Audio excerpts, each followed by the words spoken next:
Shortly after midnight on May 14, 2008, Brandon Swanson, born January 30, 1989, of Marshall, Minnesota, United States, drove his car into a ditch on his way home from celebrating the end of the spring semester with fellow students from Minnesota West Community and Technical College's Canby campus.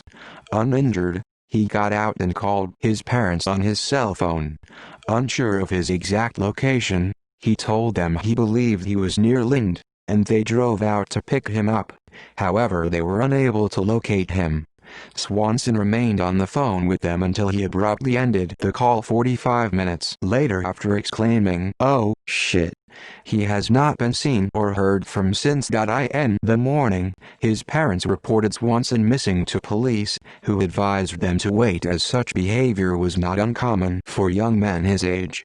Later that day, the circumstances of his disappearance became more complicated when his cell phone records showed he had been near Porter, 25 miles, 40 kilometers from where Swanson had said he was, in a different direction. That information led to the discovery of his car, near Taunton. It is not known whether Swanson was aware of this discrepancy when he talked to his parents. Foul play has not been ruled out, but it has also been proposed that he might have accidentally fallen into the Yellow Medicine River, near where his car was found, and drowned, although extensive searches have not found a body. Land searches, with dogs, have continued in the area for several years. His parents successfully lobbied the state legislature to pass Brandon's law, which requires that police begin investigations of missing adults promptly. Background: a native of Marshall, seat of Lyon County in southwestern Minnesota, Swanson graduated from Marshall High School in 2007. He then chose to study wind turbines for a year at the Minnesota West Community and Technical College campus in Canby. Classes at Minnesota West ended for the academic year on May 13, 2008. Swanson stayed in Canby for the evening to celebrate with friends. At two different parties, he was observed to consume some alcoholic beverages, but, his friends said, not enough to make him seem visibly intoxicated. Disappearance: Swanson left Canby for the 30-mile, 48 kilometers drive home before midnight. Just before 2 a.m., he called his parents on his cell phone, telling them he had driven his Chevrolet Lumina off the road and into a ditch from which he could not remove the car. He was not hurt and asked them to come to where he was and pick him up. Annette and Brian Swanson got in their pickup truck and drove out to where they thought he was, keeping him on the phone despite occasional hang-ups and drops. Brandon stayed with his car and tried to signal them by flashing his lights on and off, but they saw nothing. Nor did he see them do the same. Brandon finally gave up and told them he was leaving the car to walk toward lights he could see that led him to believe he was near Lind, a small town roughly 7 miles, 11 kilometers southwest of Marshall. He told his father to head for the parking lot of a local bar and wait for him there. Brian began driving there, talking to his son as he did. Shortly after 2:30 a.m., 47 minutes into the call, Brandon suddenly interrupted himself on the phone and said, "Oh, shit." Immediately afterwards, the connection was lost. Brandon has not been seen or heard from since. Investigation: at 6:30 a.m., his parents reported Brandon missing to the Lind police. They were told at first that it was hardly unusual for young men that age to stay out all night after the last day of college classes. Annette Swanson specifically recalled that one of the officers said it was Brandon's right to be missing. Later that morning, the Lind police did start to search, but found no trace of Brandon in the town or outside. They requested that the office of Lyon County Sheriff Joel Dell assist them. To better focus the search, the sheriff's office obtained Brandon's cell phone records, which revealed that Brandon had been calling from the vicinity of Taunton, along State Highway 68, the main route to Canby, northwest of Marshall, 25 miles, 40 kilometers from Lind. Searching in that area deputies discovered Brandon's abandoned car in a ditch off a gravel road along the Lincoln County line a mile north of Highway 68, bringing the office of that county's sheriff, Jack Vizicki, into the investigation as well. He told the media that the Lumina had gotten hung up on the top of an incline at the edge of the road, not seriously enough to damage the car but enough to keep the wheels from touching the ground on that side. There was nothing else found amiss with the car, and due to the grass and gravel in the area surrounding it, there were no tracks and thus no way to tell what direction Brandon might have started walking. His cell phone call had been routed through a tower at the intersection of County Routes 3 and 10 near Minneota, another town along Highway 68. By May 15, the call had been determined to have come from within 5 miles, 8.0 kilometers of the tower. Searchers were concentrating their efforts there. Since part of that circle included Yellow Medicine County to the north, authorities from that jurisdiction also took part. From that area, Dahl noted, a red light atop a Taunton grain elevator could be seen. It was possible, he thought, that was what Brandon had seen that led him to believe Lind was within walking distance. Ground searches were being complemented with a flyover by an aerial team. Search dogs were also brought in from the Twin Cities. A team of bloodhounds from nearby Codington County, South Dakota, picked up a 3-mile, 4.8 kilometers trail that largely followed the field roads west-northwest to an abandoned farm, then along the Yellow Medicine River to a point where it appeared to enter the stream. Brandon had mentioned passing fences and hearing nearby water, his father recalled. On the theory that Brandon might have drowned, boats from the state's Department of Natural Resources were deployed along the river, and gates were installed. In some areas in Lincoln County, the water had been 10 feet, 3.0 meters deep on the morning of the disappearance, but had gone down since then, Dahl noted. Deputies also walked the river's banks, and horses and all-terrain vehicles were deployed in the surrounding area.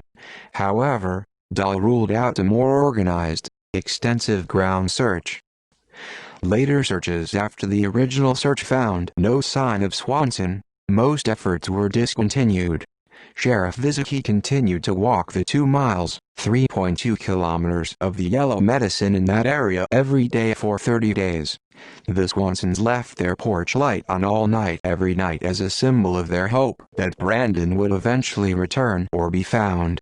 They still do. Searches resumed late that fall, after fields planted shortly after the disappearance had been harvested.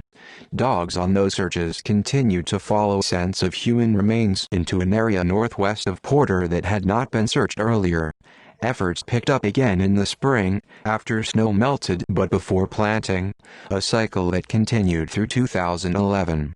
By that time 122 square miles, 320 km2 had been searched. In 2010, the Minnesota Bureau of Criminal Apprehension took over as lead agency on the case.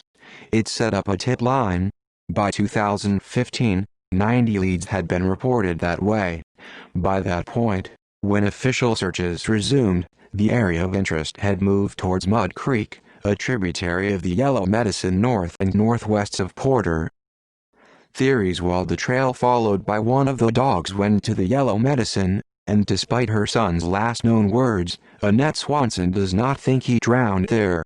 After following the scent to the water, that dog continued up across the other side, and along that riverbank to another gravel road, where it continued north towards the Yellow Medicine County line and ended.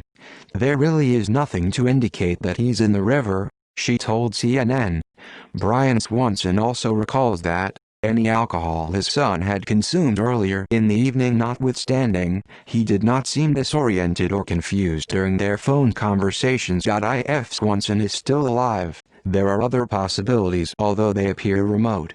He could have intentionally disappeared, but his parents do not believe he would have done that. Vizicki said he could not rule out foul play, even though there was no evidence of it. Someone could have been in the shadows, and they got him that way, he speculated.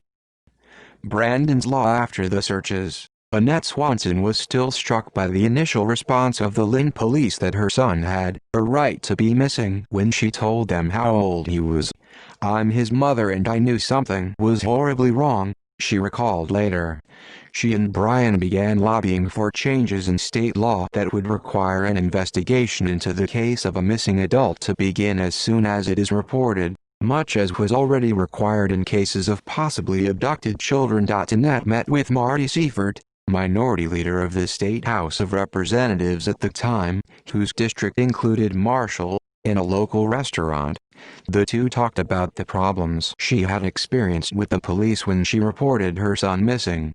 She knew it wouldn't help in her son's case, but that it could help others in the future, Seifert recalled. In 2015, Seifert introduced a bill called Brandon's Law that would make the required change by amending the law governing the state's existing missing child program to change the word child to person. He recalled considerable resistance at first from the state's law enforcement community as it was developed in committee. Part of it had to do with privacy, especially regarding cell phones, he told the Marshall Independent. Technology was emerging then, so there were discussions about privacy and when can they ping you and when can't they. Dennis Frederickson introduced a companion bill in the state Senate. After it passed both houses, the House unanimously, in May 2009, Governor Tim Pawlenty signed it into law with the Swansons and their daughter Jamine in attendance at the ceremony. The effect of the change also required that police, in addition to determining in their preliminary investigation that the reported person is indeed missing, determine whether that person is potentially in dangerous circumstances. They must also notify other nearby law enforcement agencies promptly. Brandon's Law also clarifies that the agency taking the report is the lead agency investigating the case. The absence of that distinction had created some problems in the later phases of the initial search when 3 different counties were involved. Police were no longer allowed to refuse a report based on an initial belief that no criminal activity was involved. The brevity of the interval since the person was last seen, the possibility that the person may have intentionally disappeared, or the lack of a relationship between the missing person and the reporter. Following the governor's signature, the law took effect at the beginning of July 2009. 4 other states have passed similar laws. Seifert left the legislature in 2010, but he still has the pen Pawlenty used to sign the bill into law. "I consider it one of the most important bills I authored in my 14 years. It will save lives." See also: Disappearance of Suzanne Lyell, 1998. Disappearance of New York college student whose parents also successfully lobbied for changes in law requiring faster and better coordinated police response in such cases. List of people who disappeared mysteriously post-1970. References: External links. Learning materials related to this case, by Jeff Haas, Search Manager at Wake University.